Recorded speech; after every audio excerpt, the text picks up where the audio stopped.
একটা মানুষকে পাথর মেরে মেরে ফেলেছে। চলে দেখি ওই ভিডিওটা আমরা। মানুষ এভাবে মারে আমি জানি না। আমার সন্তান এতিম করে দিল আমার হাজবেন্ড। এরকম করে মানুষকে কিভাবে মারে, পাথর দিয়ে ওরা ফুটবলের মতো লাথিতে কোথায় নিয়েছেন। ওর কাপড় ছিল না শরীরে। ওরা কি মানুষ? ওরা কি কোনো মানুষ ছিল? এরকম করে কিভাবে মানুষ মারলো। আমি সরকারের কাছে আমার স্বামীর হত্যার বিচার চাই, ওদের এরকম ফাঁসি চাই। আর কোনো মানুষ যাতে স্বামী হারা না হয়, আর কোনো সন্তান হারা না হয়। আমার ছেলে মেয়ের এতিম করছে। আমার এই ছেলে মেয়ে আমি এখন কোথায় দাঁড়াবো? আমার ছেলে মেয়ের ভবিষ্যৎ, লেখাপড়া, আমার মেয়ের বিয়ে কে দিবে? আমি যেগুলো কোথায় যাবো? আমি সরকারের কাছে একটা দাবি, আমার হাজবেন্ডের বিচার চাই, আর আমার ছেলে মেয়ের নিশ্চয়তা চাই, ওদের ভবিষ্যৎ চাই। পাথর দিয়ে কিভাবে নিষ্ঠুরের মতো আঘাত করছে, পাথরটা দিয়ে মুখ এখান দিয়ে থেতলে দিছে, ছুরি দিয়ে এখানে আঘাত করছে, এখান দিয়ে আবার গুলিও মারছে একটা। বাবার সাথে আমার অনেক ভালো সম্পর্ক আছিল, একদম বন্ধুর মতো। আর বাবাকে আমি জিজ্ঞেস করছি কি হয়েছে, আমার বাবা বলছে কি যে আমার কাছে তোরা চাঁদা চাইতেছে। আবার বাবা বলতেছে কি আমি সৎ ব্যবসা, আমি কি জন্য ঘুষ দিয়ে ব্যবসা করবো, এটা আমার ব্যবসা, আমি ঘুষ দিয়ে ব্যবসা করতে পারবো না। তাই এই জন্য আর তাদের এভাবে চাঁদা দেয়নি। পাথর দিয়ে নিষ্ঠুরভাবে মেরছে, এত কষ্ট দিয়ে রাস্তার ধারে ফালিয়ে। আমি তাদের ফাঁসি চাই।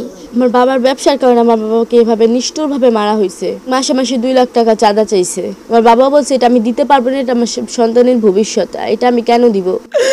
আমি আর পারছি না। আমার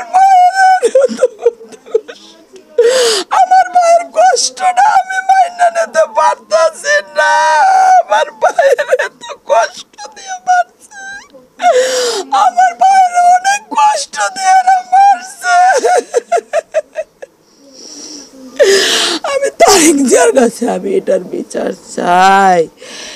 আমার মায়ের রক্তের বদলে রক্ত চাই। আমরা 3টা ভাই বোন, আর একটা ভাই, ছোট ভাই, কলিজার টুকটা চেহারা, কত সুন্দর নূরের, কত সুন্দর সাবধানী। আর ভাই আমার মামলার ক্ষেত্রে অনেক রকমের তারা কারসাজি করছে হচ্ছে গিয়া প্রথম যে মামলাটা করা হয় সেখানে আসামি যারা ছিল প্রত্যেকেই এই ঘটনার সাথে জড়িত ছিল। কিন্তু পরবর্তীতে যখন আমাকে আবার স্ক্রিপ্টে দেওয়া হয় মানে ওসি স্যার আমাকে বলে, মনিরুজ্জামান মনির, উনি তার রুমে ডাকার পরে আর 11:30টার দিকে একটা স্ক্রিপ্ট দেয়, মানে আমাকে দেওয়া, বলে যে আপনি এটা পড়েন আর কোথায় কোথায় কি মিসিং আছে ওইটা আপনি ওইখানে লেখেন, আমরা ওটা সংশোধন করব। পরে আমি ওটা পড়ার পরে অস্ত্রের কথাটা বলে নাই, কারণ আমার মামাকে যখন মারা হয়েছে তখন কিন্তু অস্ত্রে দিয়েও আমার মামারে এখানে একটা গুলি করা হয়েছে। হ্যাঁ, তারপরে আপনার ছুরি দিয়ে আমার এখান থেকে বেরোই গেছে। তারপরে এই যে হাতের ভিতরে এই যে ছুরি দিয়ে তারপর আমার এই মামার এই যে ঘাড়ে আঘাত করছে, ঘাড় একদম ছন্ন বিছন্ন হয়ে গেছে। তারপরে এখানে একটা পোস্ট দিছে, এখানে একটা পোস্ট দিছে। তারপরে এগুলো করার পরে ওটা আমি বলছি ওসি স্যারের যে স্যার এখানে তো এগুলো উল্লেখ করেন নাই। পড়ার বলে যে হ্যাঁ আমরা সব উল্লেখ করবো, আপনি ওখানে আন্ডারলাইন করেন কোথায় দিব, কোথায় কোথায় মিসিং আছে। তো এটা করার পরে আমি সব পড়া দিয়েছি, ঠিক আছে। আমি এবার করছি কি ওটা ছবি তুলে রাখছি। ওনারা বলছে যে ছবি তোলা যাবে না। আমি এবার করছি কেন ছবি তোলা যাবে না, আমি এবার গোপনে এটা ছবি তুলে রাখছি আমার ফোনে। কিন্তু তারা কি করছে, ওইটা না দিয়া অন্য তাদের মতো করে সাজাইয়া ওইটা আমার মায়ের কাছ থেকে সিগনেচার নিছে, যেটা 17, 18 নাম, 18, 19 এই 3টা নাম ছিল।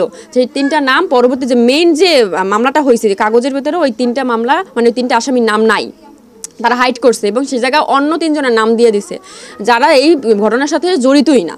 তো এটাকে যাওয়ার পরে আমার মামা পরে যে পাথর দিয়ে যে মারা হয়েছে, মানে এই রকমের মানুষ কিভাবে মানুষ মারে, কিভাবে